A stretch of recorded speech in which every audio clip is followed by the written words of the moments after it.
the North Atlantic Treaty Organization, an alliance forged in the fires of the 20th century to guarantee collective security in the Euro-Atlantic, is currently facing a nightmare scenario. A crisis that is physically unfolding in the Middle East, but is fundamentally fracturing the alliance's internal cohesion. NATO officers are not merely concerned about the regional war. They are increasingly worried that the conflict with Iran has exposed a terminal vulnerability in the way the West manages global security. The alliance is effectively split between the United States aggressively pursuing a unilateral military strategy and a European bloc watching its own energy and security foundations crumble under the economic and logistical fallout. Why is the world's most powerful military alliance paralyzed by a conflict its members cannot seem to agree on? To understand the big picture, we must look at the concept of geographic weaponization. For decades, the global order relied on the assumption that major maritime choke points, like the Strait of Hormuz, would remain open through a combination of international law and consistent U.S. naval dominance. Iran's successful obstruction of this route has turned that assumption into a massive strategic liability. It is not just about the fluctuating cost of oil. It is about the cold reality that any mid-sized power with enough missiles, drones, and geographic placement can now hold the global economy hostage. This has created a new, terrifying variable for NATO: the realization that its traditional strength, concentrated in massive, expensive naval and air assets, is ill-equipped to deal with decentralized, high-attrition threats in far-flung theaters. We arrived at this point through a rapid, destabilizing erosion of the post-2022 security consensus. While NATO was focused on the primary threat, Russia and the war in Ukraine, the 2026 U.S.-led campaign against Iran disrupted the entire global military supply chain. When the United States diverted its munitions and strategic focus to the Middle East, it inadvertently created a massive readiness gap for Europe. NATO planners now face a debilitating paradox.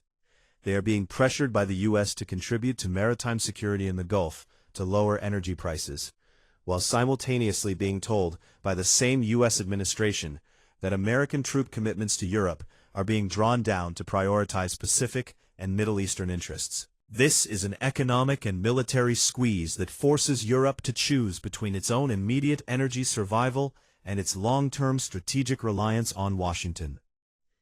The mechanism of this fear is what officials characterize as strategic decoupling. NATO operates on the principle that an attack on one is an attack on all.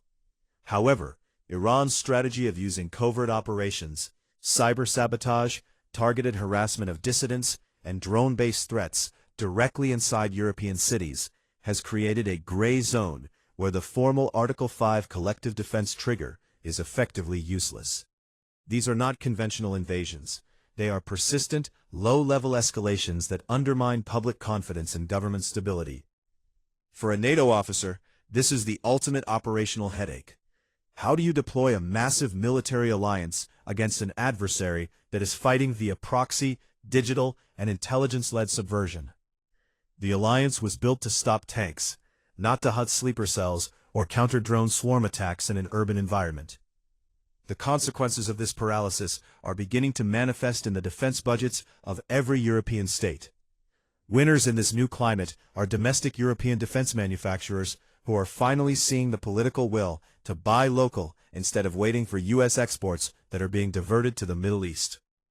The losers, however, are ordinary people across the continent who are seeing the inflationary shock of the energy crisis compounded by the massive tax hikes required to rapidly rearm. Governments are finding that they no longer have the luxury of peace dividends. They are forced into a permanent, high-cost mobilization posture, all while the security umbrella they relied on for 80 years feels increasingly thin. The U.S. decision to scale down the pool of forces available to the alliance during a crisis is the final straw, signaling to European capitals that they must now forge a European way of war out of necessity rather than preference. A common misunderstanding is that NATO's hesitation to join the U.S. campaign in Iran is a sign of simple political disagreement or moral hesitancy. That is a dangerous oversimplification. The real reason is structural. The European members of NATO simply do not have the logistical capacity to project power into the Middle East while simultaneously maintaining their own eastern flank against a resurgent Russia. Most people think of NATO as a single, uniform force. In reality, it is a collection of nations with vastly different priorities and limited stockpiles. The fear for European officers is not that they lack the political desire to assist, it is that they literally lack the munitions and the reach to help without leaving their own backyards completely exposed. Furthermore, the munitions depletion variable is creating a bottleneck that few expected. Advanced systems like the Patriot missile interceptor are being consumed at a rate that is currently outstripping production capacity. NATO leaders now find themselves in a race against time, trying to replenish stockpiles while keeping their current forces functional. If these supplies run dry, the alliance loses its primary deterrent, not just in the Middle East, but in Eastern Europe, where deterrence against Russia rests on the promise of a rapid and sustained precision strike response. Looking ahead, we see two primary scenarios. The first is allied fragility, where the U.S. continues to pursue unilateral action, further alienating its European partners, and forcing the continent to develop a completely independent, non-NATO security architecture, essentially fracturing the alliance from within. This scenario becomes almost inevitable if the Strait of Hormuz remains closed through the summer, forcing a crisis of survival for European energy importers that Washington refuses to alleviate.